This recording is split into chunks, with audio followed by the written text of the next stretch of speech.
It's a specific kind of quiet at my parents' dinner table. The kind of quiet that's so loud it hums. It's the sound of polished wood and unspoken resentments. Another forced family dinner. My brother, Leo, the golden child CEO, was holding court.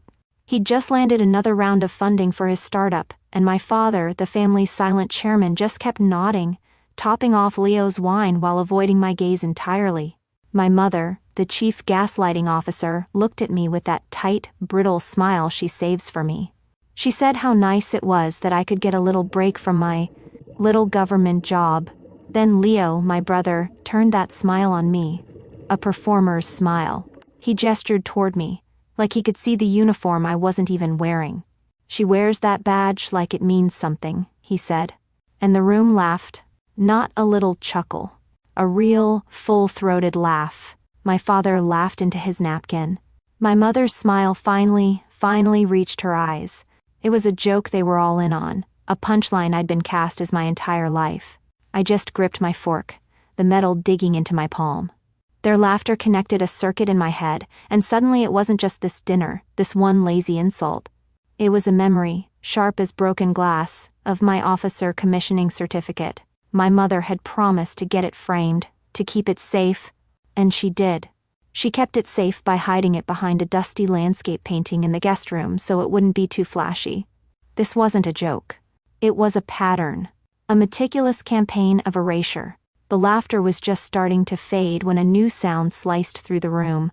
The local news, just background noise my father keeps on? But this was different. A sharp, urgent sting. The breaking news graphic must have flashed. The anchor's voice suddenly filled the space, crisp and official. "We're getting confirmation now," he said, and the clinking of forks stopped. "Colonel Ivy Lane has been cleared for command of Operation Iceblade, a critical international security mission." The silence that fell next was a physical thing. It sucked the air out of the room.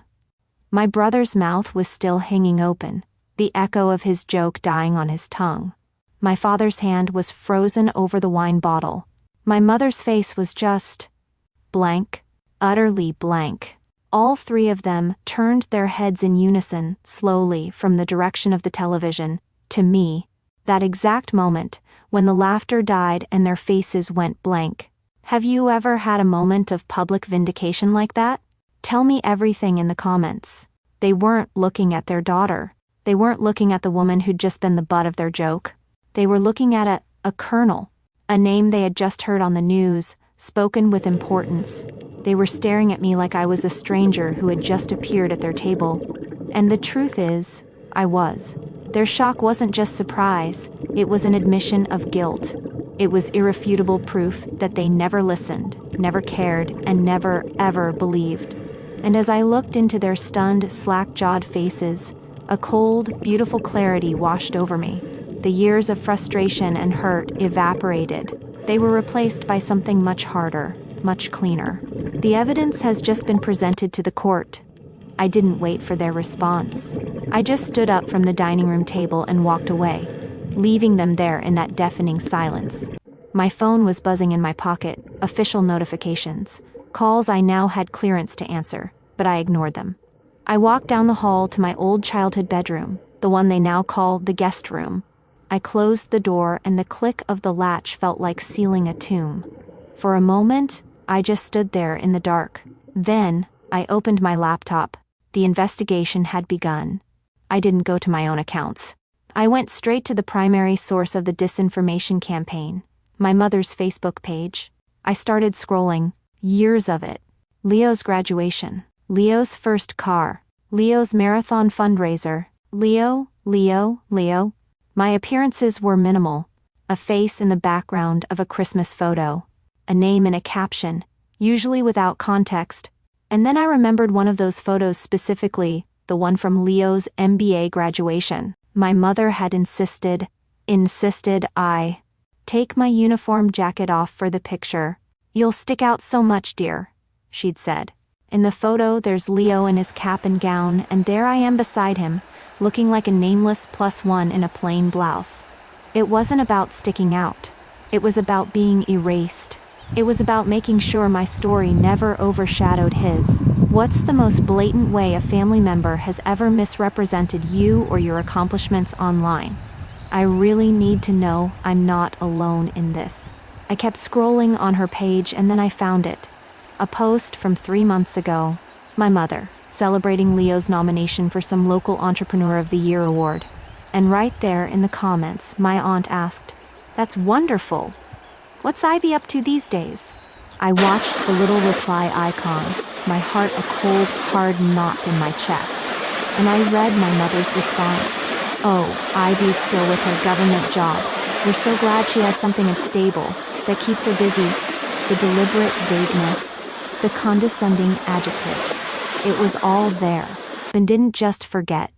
They curated an entirely different story. That word, stable, it connected to another thought. Leo's unstable life as an entrepreneur, which seemed to be going just fine, and my father's quiet, constant enabling. My mind went to the shared family cloud server he'd set up years ago for tax documents. I still had the password. I logged in. The folders were neatly organized.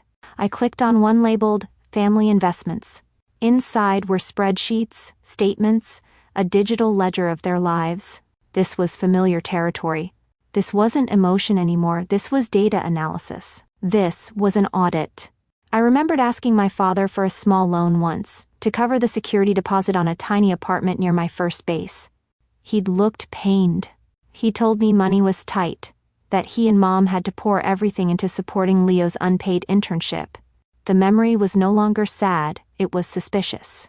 It was a data point that didn't fit the narrative. Have you ever discovered that a family member was being financially dishonest in a way that directly impacted you? How did you find out? I opened the most recent statement for a joint investment account. I scanned the expenditures, the debits, the transfers. And then my eyes froze. 3 weeks ago, the same month my father told me they couldn't possibly help with the cost of new dress uniforms for my promotion ceremony, there was a wire transfer. A $75,000 wire transfer to Leo's company. The memo line contained 2 words, Angel Investment. It was all there in black and white.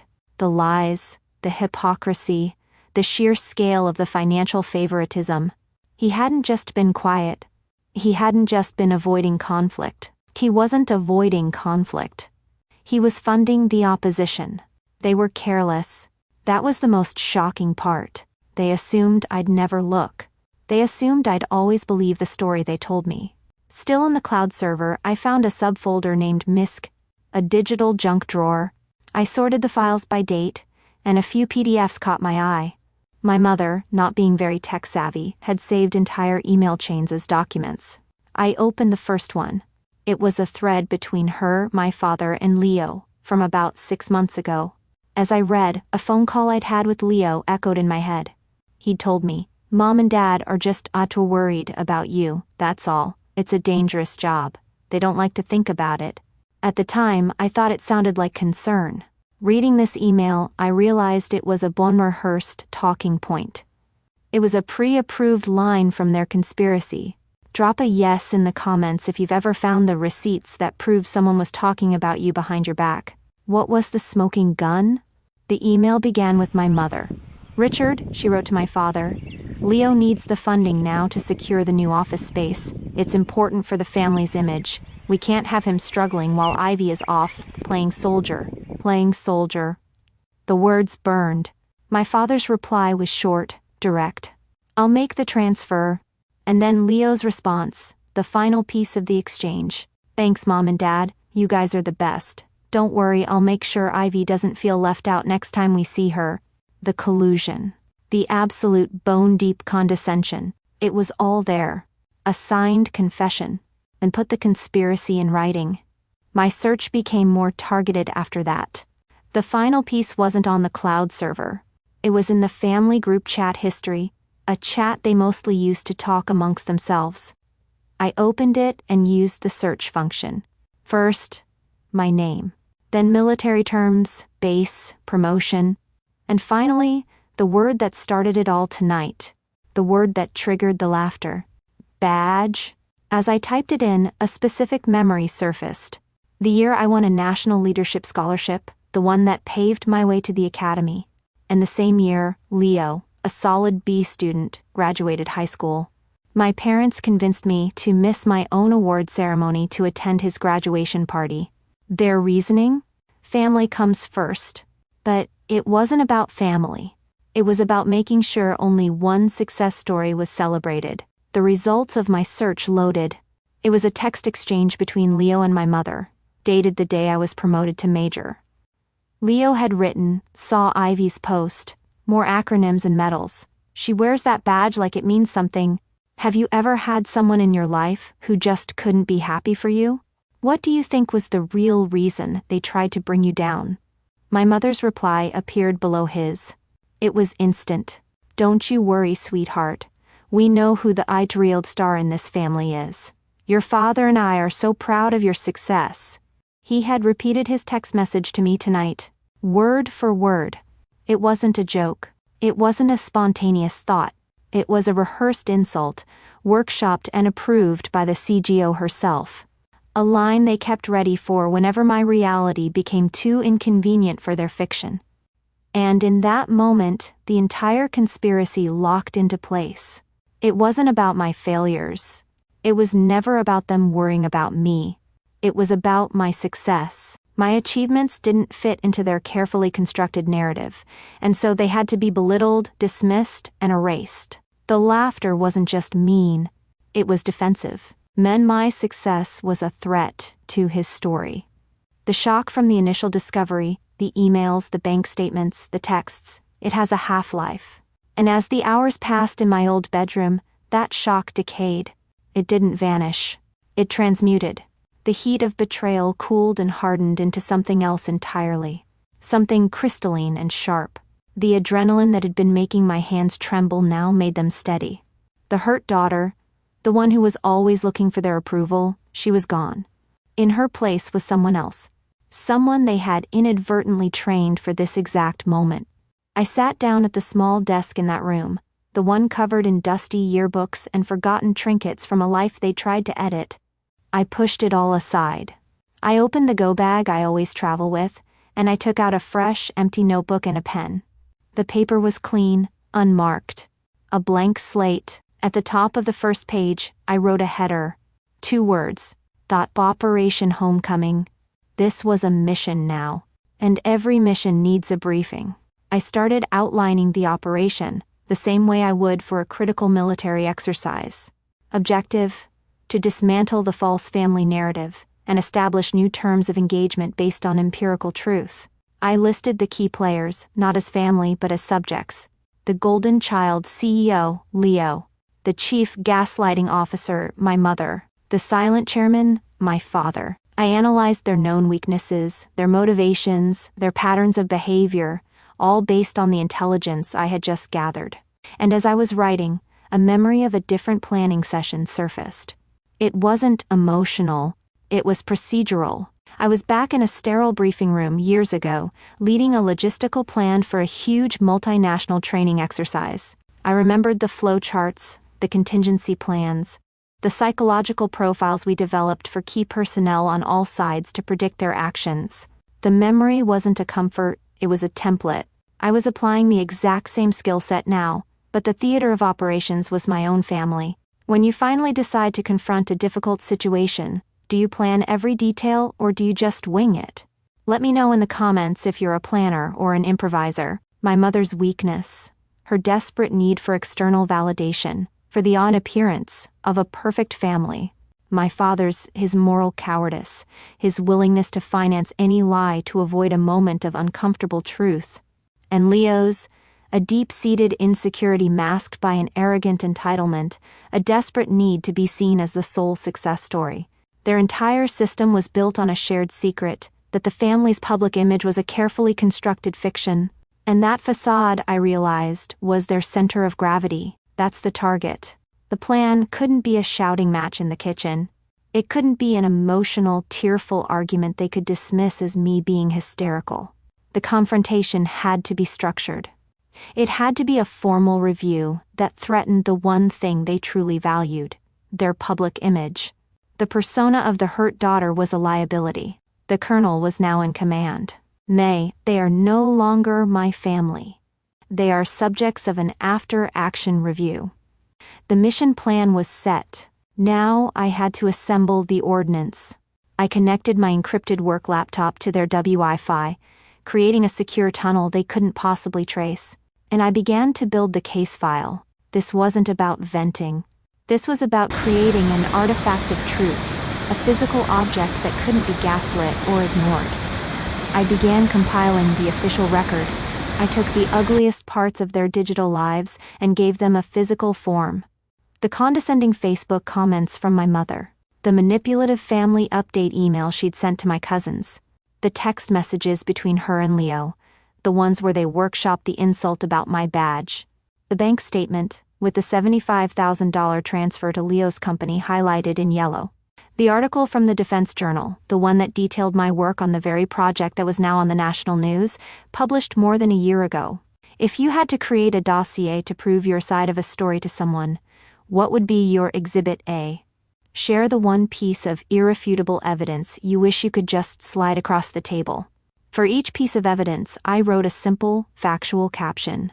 I was following a rule I learned long ago when preparing intelligence briefings for senior generals. The rule was bluff. Bottom line up front.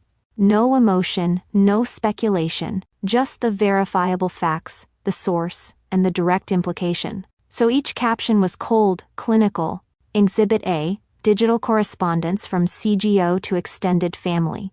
Dated December 24th. Content. Deliberate misrepresentation of protagonist's career status. Exhibit B, financial record from silent chairman's investment account, dated May 10th. Content. Unauthorized capital transfer to Golden Child CEO, contradicting stated financial limitations. It felt like I was reclaiming my own life, one piece of paper at a time. Each page that slid out of the printer was a nail in the coffin of their lies. Then this is not a diary. This is an indictment. As I organized the pages chronologically in a binder, a new chilling pattern emerged.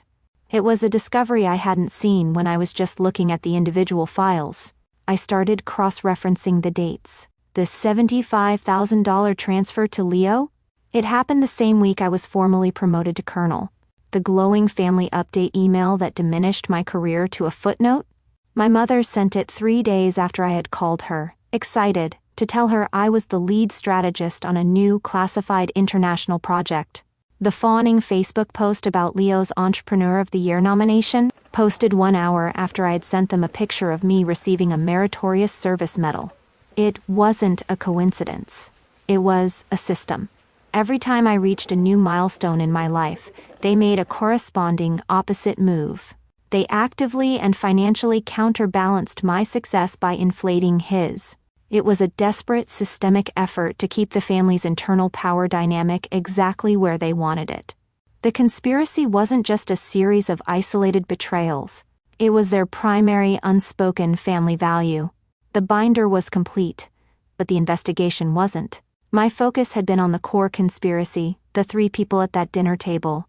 But as I sat there in the pre-dawn quiet, my phone, which had been buzzing with official notifications, started lighting up with personal messages. Cousins, aunts, old family friends. The news was spreading. The texts were all variations on the same theme. Ivy, a colonel, that's amazing. Why didn't you tell us? And in their shock, I sensed the true scale of the disinformation campaign. My phone buzzed again. It was a text from my cousin Sarah, the one I was always closest to. Her message was longer. Ivy, a colonel? Holy crap, why didn't you tell us? Your mom just said you had an admin job in DC. I stared at her words. It wasn't just that they'd erased me for themselves. They'd broadcast that erasure to everyone I cared about. The cold resolve in my chest was joined by a new layer, a hot, sharp anger. I replied to Sarah with 3 words. Can you talk? Her name flashed on my screen a second later. As soon as I answered, she was talking. Ivy, I'm so sorry if I said the wrong thing, but we were all so worried. Your mom told us you were struggling a bit, that the military wasn't a great fit and you were looking for a way out. She made it sound like you were just counting the days until you could leave. The words hit me, one by one. Struggling, not a great fit, looking for a way out. This was their official story. The narrative they had carefully crafted and disseminated to the entire family. It explained so much. It explained the sympathetic, pitying looks at family reunions. It explained why no one ever asked me about my work. And as Sarah was talking, a memory of one of those reunions surfaced with damning clarity. My uncles, all businessmen, were talking shop with Leo and my father. One turned to me and asked what I did. Before I could answer, my mother jumped in, laughing that light, airy laugh of hers. "She's got a top-secret job," she'd said. "So secret, even she doesn't know what she does." Everyone had chuckled. A cute little joke. But it wasn't a joke. It was a deflection. It was an active measure to keep my reality out of their conversation. Has a lie someone told about you ever spread to your wider circle of friends or family? How did it feel when you finally found out? "Sarah," I said, my voice low and steady, "can you do me a favor?" A few minutes later, my phone chimed with a new email notification. It was from Sarah. She had forwarded me the annual family update email my mother had sent out last Christmas. It was long. It had 3 glowing paragraphs detailing Leo's business successes, complete with links to his company's website. And at the very bottom, there was a single sentence about me. "Ivy continues her work for the government." That was it. That was my entire year, my entire career, my entire life, summed up in 6 dismissive words. This email wasn't just a lie of omission. It was a weapon of narrative warfare. And I now had it in my possession. They didn't just lie to me. They lied about me to everyone. After that call, I needed to understand why. The what was clear, the conspiracy, the lies, the financial deception, but the why was still a missing piece of the intelligence picture. It wasn't enough to know they did it. I needed to understand the strategic doctrine behind it. I powered down my encrypted work laptop and opened my old personal one. This was a different kind of investigation. This was forensic archaeology into my own youth. I started digging through old hard drives, defunct photo sharing sites, looking for the origin point. The search felt more personal, more painful, but I forced myself to maintain the same clinical detachment. I was looking for evidence, not nostalgia. I remembered, with a new and sickening clarity, all the times I was forced to sit at the kitchen table and help Leo with his homework. I wasn't helping. I was doing it for him. And my parents' justification was always the same. "He's just a different kind of smart, Ivy. You need to support him." It was the first time my competence was weaponized to enable his mediocrity. It was the beginning of the pattern. Looking back, what was the origin event that you think defined your relationship with a difficult family member? Was there one single moment? I found a folder labeled High School. Inside, I found a photo of me, beaming on a podium, holding the trophy for the regional science fair. That award was what cemented my path toward a STEM scholarship and ultimately the Air Force Academy. Then I found a video file.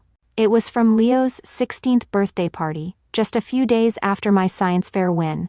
I clicked play. The video was shaky, but the audio was clear. In the background, I could hear my father talking to my uncle. He gestured toward Leo, who was opening presents. "That one's the charmer," my father said. "He'll go far. Ivy." He paused. "She's smart, but she's too intense. A little strange." A little strange. Later in the same video, an aunt congratulates me on my award. Before I can even say thank you, Leo, unwrapping the keys to his new car, scoffs without looking up. "Yeah," he says. "She's our little nerd." The video captured the moment of conception for the entire family conspiracy. Leo was the charismatic, normal successor. I was the intense, strange, inconvenient outlier whose accomplishments were a social liability. It was never about my failures. It was always about my otherness. The fraud started long before the money. That realization sent me back to the family cloud server, back to the numbers. The image of my father calling me strange was now fused with the memory of him teaching me how to balance a checkbook when I was 12. "Numbers don't lie, Ivy," he had told me. "People do, but the numbers always tell the truth." The irony was a physical blow. He had given me the very tool I was now using to dismantle his lies. My investigation this time went deeper into the archives. I wasn't just looking at recent statements. I was pulling up tax returns and business filings from 10 years ago. I was looking for the origin of the financial fraud. I found it: incorporation documents for Leo's first failed startup, a disastrous web venture from 8 years ago, and listed as the primary investor, my father. I kept digging, and I found the tax documents from the following year. My father had written off the entire investment in Leo's failure as a complete business loss on his taxes. Who is more responsible in a toxic family dynamic, the loud instigator or the silent enabler? I really want to know what you all think. My blood ran cold, because I remembered that year perfectly. That was the year I was accepted into a prestigious postgraduate strategic studies program, a program that I paid for entirely by myself, with student loans that I am still paying off today. I remember telling my father about the cost, and he had sighed and said how he wished he could help, but his business had a tough year and he was strapped. He was strapped because he was bankrolling my brother's failure. He had the money to gamble on Leo, but not to invest in my education. He taught me that numbers don't lie, and these numbers told a story of profound, calculated, long-term betrayal. He wasn't a bystander. He wasn't a quiet man who wanted to avoid conflict. He was the quartermaster. He was the financier. He was the one who signed the checks that kept the whole rotten enterprise afloat. My mother was the voice of the conspiracy, but my father was its bank. There was one final step, one final piece of the investigation. I opened a clean browser window, and I did the one thing they had never, ever bothered to do. I searched my own name. Colonel Ivy Lane. The results were instantaneous. Page after page of them. Publicly available military news releases. Articles in defense journals that mentioned my work on logistics and strategic planning. Photos of me speaking at international security conferences. And now, the first wave of articles about Operation Iceblade, syndicated across dozens of news outlets. I scrolled through a decade of my own life. A life that was fully, publicly documented for anyone who cared to look. It was a surreal, out-of-body experience, and it made their gaslighting seem so much more profound, so much more insane. A memory surfaced of me trying to explain my role in coordinating humanitarian aid drops in a conflict zone to my mother. She had patted my hand, her eyes glazed over, and said, "That's nice, dear. Did you hear Leo is designing a new app?" Her lack of interest wasn't just dismissive. It was a willful, deliberate refusal to engage with a reality that didn't fit her preferred narrative. Have you ever felt like you had to prove your own existence or achievements to the people who should have known you best? It's a crazy-making feeling, isn't it? Then I found the last exhibit for my binder. It was an article in a highly reputable, peer-reviewed defense publication. It was dated more than a year ago. The article was a deep dive into new logistical frameworks for multinational forces, and it detailed extensively the strategic framework that I had personally developed. The very framework that was now the backbone of Operation Iceblade. My name was mentioned a dozen times. It was cited in the footnotes. My command wasn't breaking news. In my field, it was the logical, predictable culmination of years of publicly documented work. And that's when I understood the true scale of their conspiracy. Their shock at the dinner table wasn't just ignorance. It was a testament to the monumental, incredible, sustained effort they had expended to remain ignorant in the face of overwhelming, publicly available evidence. And all they had to do was Google my name. The sun started to come up. I'd been awake all night, but I wasn't tired. The adrenaline from the investigation had burned away, leaving something else in its place. A fuel that was pure, cold, and efficient. I looked at the mountain of digital evidence I had gathered, the files, the links, the records. It was damning, but it was intangible. It was just light on a screen, and light can be ignored. An argument can be dismissed. But a physical object has weight. It has presence. It demands to be acknowledged. I walked over to my parents' printer, the one they used for printing recipes and boarding passes, and I connected my laptop. It was time to give their conspiracy a physical form. I started printing. Page after page slid out, warm to the touch. Each one a separate charge in the indictment. First, the communications. The emails between my parents and Leo. the ones where they called me a soldier and plotted to fund his company behind my back. Then came the social media record, my mother's Facebook posts, the comments, the saccharine family updates she sent to my cousins, all printed in black and white. Then came the financial records, the highlighted bank statement showing the $75,000 transfer, the old tax documents showing my father writing off Leo's failures while I was taking out student loans, then the public record, the articles about my work, my promotions, the paper from the Defense Journal with my name cited a dozen times. Page after page after page. If you had to present your case to someone, would you prefer to do it with digital files or with physical, printed out proof? Which one feels more powerful to you? As I worked, a memory surfaced of preparing briefing books for congressional oversight committees. It was the same process, the meticulous organization, the clear tabbing, the executive summary. A senior officer once told me, a well-organized binder shows you respect the truth, even when the truth is ugly. I took a 3-hole punch and started punching holes in each page. The rhythmic thump-thump-thump of the machine was the only sound in the house. I arranged the documents in a heavy, black binder. I created a table of contents. I made tabs for each section: financial discrepancies, narrative manipulation, digital trail, public record. The binder grew thicker and heavier with each exhibit. And as I held the finished product in my hands, I understood its power. It wasn't a single smoking gun. It was the cumulative weight of 1,000 paper cuts, all documented and bound together.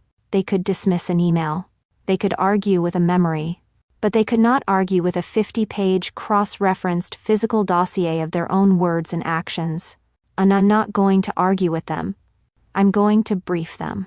With the briefing book complete, the next phase of the operation began: rehearsal. I stood in front of the mirror in that guest room. I was still in the same clothes from the night before. My hair was a mess. I looked exhausted, but my eyes were sharp. They were clear. I started to practice my opening statement. I wasn't rehearsing an emotional speech. I was practicing being calm, immovable. I was gaming out the confrontation, anticipating their specific tactics, their predictable patterns of manipulation. My mother, the chief gaslighting officer, she would cry. Her tears were a weapon she had used my entire life to shut down any conversation that made her uncomfortable. The plan: do not engage with the tears. Treat them as an irrelevant distraction from the facts. My father, the silent chairman, he would retreat into a wall of silence, hoping to wait out the storm. The plan: ask direct, closed-ended questions that his silence would answer for him. And Leo, the golden child CEO, he would deploy arrogance and denial. He would try to make me feel small, absurd. The plan: ignore the insults and continuously redirect him back to the evidence in the binder. When you know you're heading into a tense conversation, what's your number one rule for keeping your cool and staying in control? The methodology for this came from another memory, another piece of my training. It was from the SEER school: survival, evasion, resistance, and escape. We went through brutal mock interrogations. But we also ran red team exercises, where we had to play the role of the adversary, to think like them, to anticipate their psychological attacks in order to neutralize them. I was red teaming my own family. I was mapping out their emotional and psychological playbook, so that when they ran their plays, I would be ready. My objective in this confrontation wasn't to get an apology. It wasn't to win their love. It wasn't even to make them understand how much they had hurt me. The objective was simply to present the facts, force their acknowledgement of the documented truth, and permanently disable their ability to ever use gaslighting on me again. Then truth is the objective. Their feelings are collateral damage. And as I stood there, looking at my own reflection, I forged the final weapon. It wasn't the binder. It wasn't the plan. It was the realization of my ultimate leverage. For my entire life, I had endured their casual cruelty, their systematic erasure, for the sake of what they called family. I had stayed at the table. I had absorbed the insults. I had accepted the narrative. I thought I needed them. My ultimate weapon was the calm, quiet, and profound understanding that I didn't. The true power wasn't in forcing them to change. It was my own freedom to leave. My willingness to stand up from the table, not in anger, but in finality, and walk away from their toxic system forever if they refuse to acknowledge the truth. That was the ace up my sleeve. The knowledge that I was prepared to classify them as a failed state and withdraw all diplomatic relations. Permanently. And that was a weapon they would never see coming. The binder felt heavy in my hand. It was morning. I had showered and dressed in sharp civilian clothes, a simple black blouse and slacks, armor of a different kind. I walked out of the guest room. The house was quiet, but it was a tense humming quiet. I found them in the kitchen, nursing cups of coffee, the air thick with the things left unsaid from the night before. They looked up when I entered, startled. They expected tears or shouting or maybe just a wounded silence. I gave them none of that. I walked right past them, into the dining room. I went to the head of the table, the seat my father always occupied, and I placed the black binder on the polished wood. The sound it made was soft but definitive, a thud that echoed in the quiet room. Then I looked at them. "Sit down," I said. My voice wasn't loud. It was quiet. It was devoid of the anger they were prepared for. It was the voice of command they had never heard from me before, and a strange thing happened. They obeyed.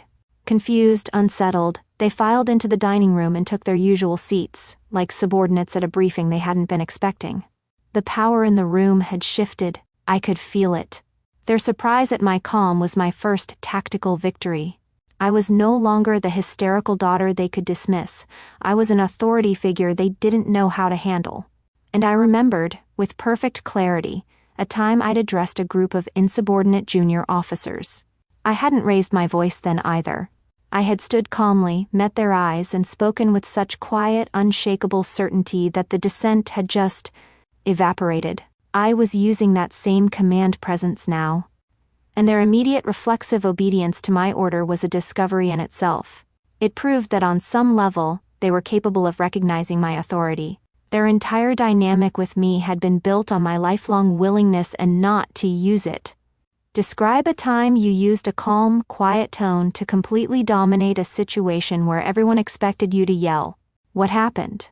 I remained standing. I looked at the three of them, now seated before me.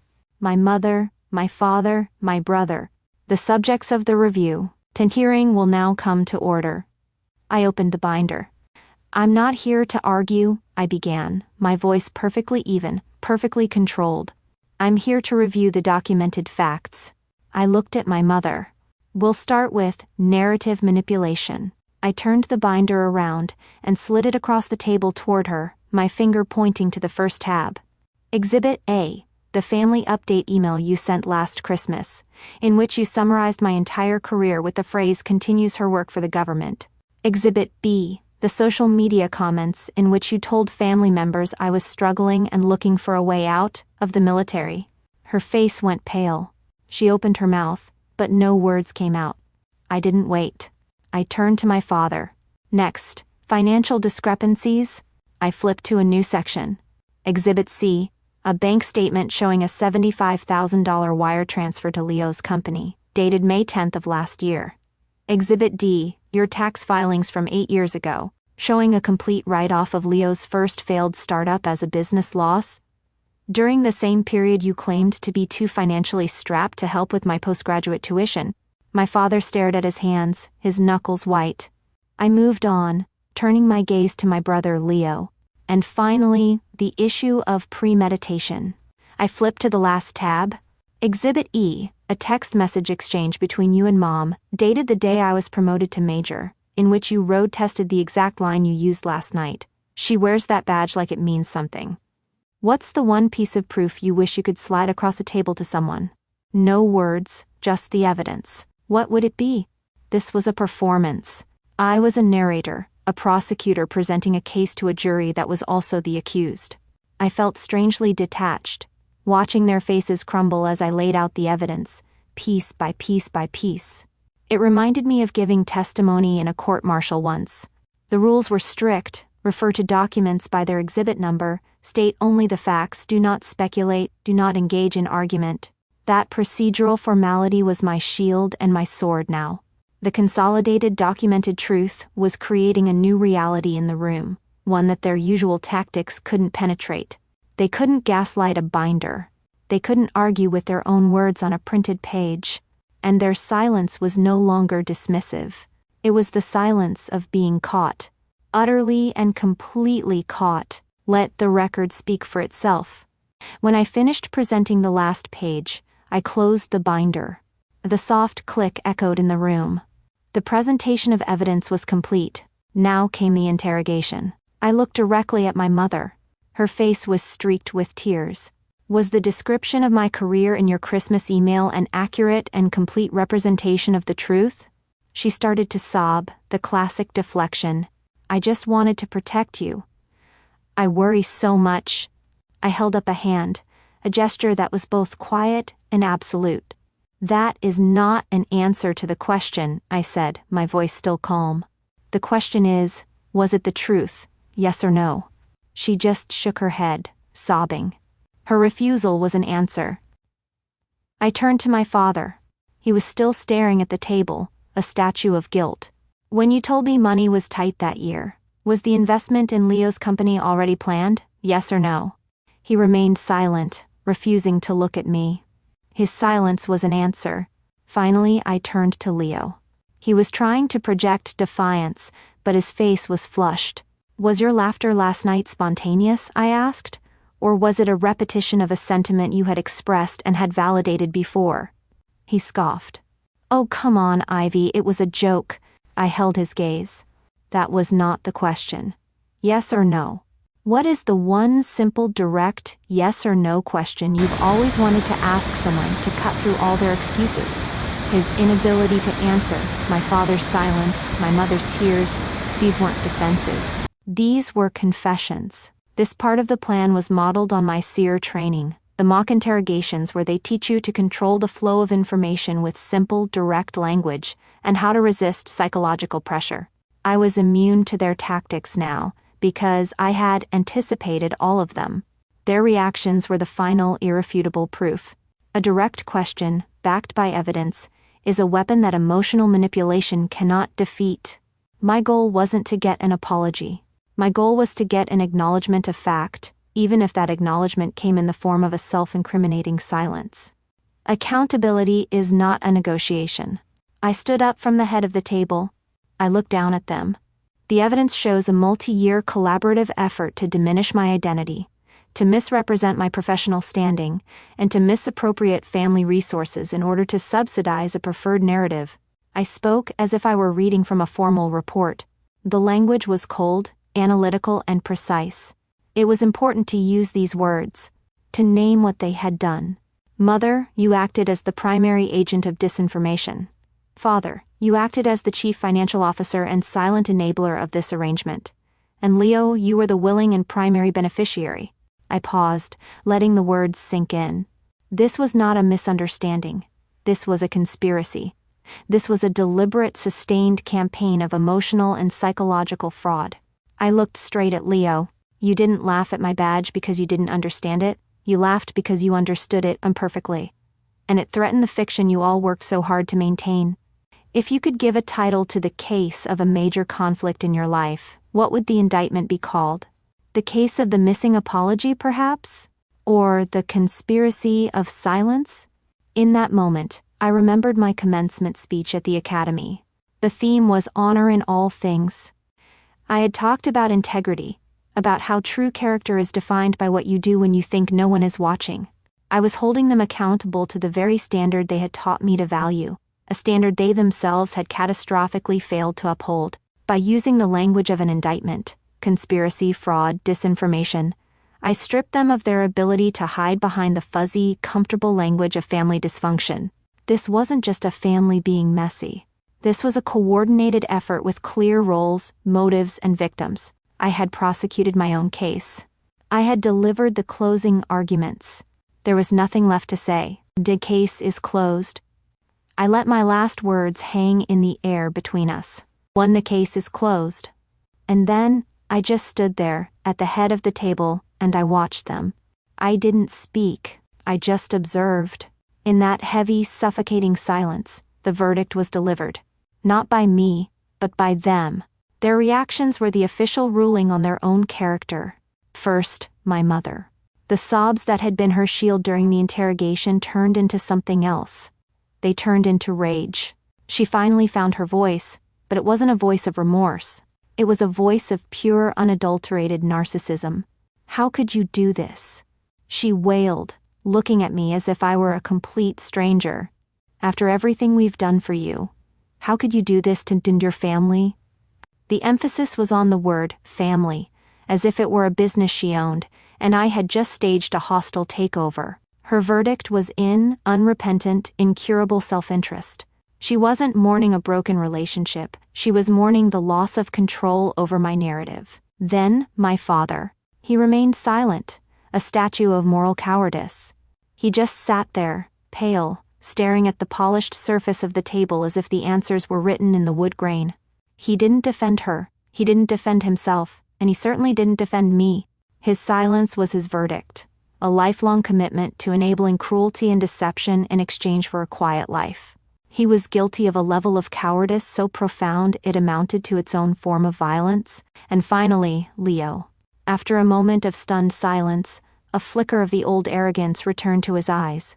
He let out a short, sharp laugh, a scoff. He looked at me, at the binder on the table, and he gave a little shake of his head. "So what?" he said, his voice dripping with the contempt I knew so well. "So what? You printed out some emails. You made a little book. What are you going to do about it, Ivy, huh? What are you actually going to do?" His verdict was clear, incurable entitlement. He had heard all the evidence, and his only conclusion was that he was untouchable, that there would be no consequences. Have you ever had a moment where you saw someone's true character for the very first time and you knew, with absolute certainty, that nothing would ever be the same again? What was that moment of clarity like for you? I gave a small, sad nod. It wasn't a nod of defeat. It was a nod of confirmation. This was exactly what my planning, my red team exercise, had predicted. This was the data I needed. The mission debriefing was complete. Years ago, after a training mission went horribly wrong, my commanding officer had gathered us. The goal of the debrief, he'd said, was not to assign blame. It was to coldly and ruthlessly assess the facts of the failure to ensure it never ever happened again. I looked at the three people sitting at my dining room table. This family unit was a failed mission. Their reactions were the final proof that they were, and always would be, incapable of change. And in that, there was a strange and terrible liberation. The verdict wasn't about their punishment. It was about my freedom. When a verdict is in, and they have found themselves guilty. I took a slow breath and looked at my brother. I answered his question. "You asked me what I'm going to do," I said, my voice as quiet and calm as it had been when I started. "This is what I'm going to do." I looked at all three of them, making eye contact with each in turn. Effective immediately, we are instituting new terms of engagement. First, the flow of information regarding my life is now under my direct and sole command. There will be no more family updates on my behalf. There will be no more vague summaries or dismissive jokes. Any information about my life, my work, or my location will come from me directly. If it doesn't come from me, you will consider it unreliable intelligence. I let that sink in. Second, my career, my service, and my accomplishments are no longer topics for casual conversation, emotional manipulation, or family punchlines. The public record, as detailed in this briefing, is clear. We will operate from that shared, factual reality, or we will not operate at all. I paused again. Third, our relationship, if it is to continue in any form, will be based on the truth as documented in this binder. It will be based on respect for the person I actually am, not the character you invented for me because it made you more comfortable. This was not a negotiation. It was a treaty declaration. I was drawing the new borders. What is one boundary you've set in your life that completely changed everything for the better? Share the rule that gave you back your power. My mind flashed to a different table, a different negotiation, years ago with a hostile foreign counterpart. The key to our success that day was being crystal clear about our red lines, the non-negotiable terms, from the very outset. That's what I was doing now. I was defining my red lines. I felt a sense of profound, quiet peace settle over me. I wasn't destroying my family. I was resigning from the toxic, unelected position they had assigned me since childhood. I was declaring my independence. And the most powerful part was, I didn't need them to agree to my terms. The terms weren't for them, they were for me. They were my new standard operating procedure. Their choice to comply or not would simply determine whether they would have any access to my life moving forward. But my own path was now set, regardless of their decision. My future was no longer contingent on their approval. And I am no longer accepting applications for the role of the family scapegoat. I picked up the black binder from the table. It felt lighter now. The weight of the evidence no longer felt like a burden I had to carry, but a foundation I could build on. I held it for a moment. Then, I placed it back on the center of the table with a soft, final thud. I was leaving it. The official record, a final briefing document for them to study, if they ever chose to learn the truth. I turned around, and I walked out of the dining room. I walked down the hall, past the guest room that was once my bedroom. I walked to the front door, and I didn't look back. I didn't need to. The case was closed. And I was free.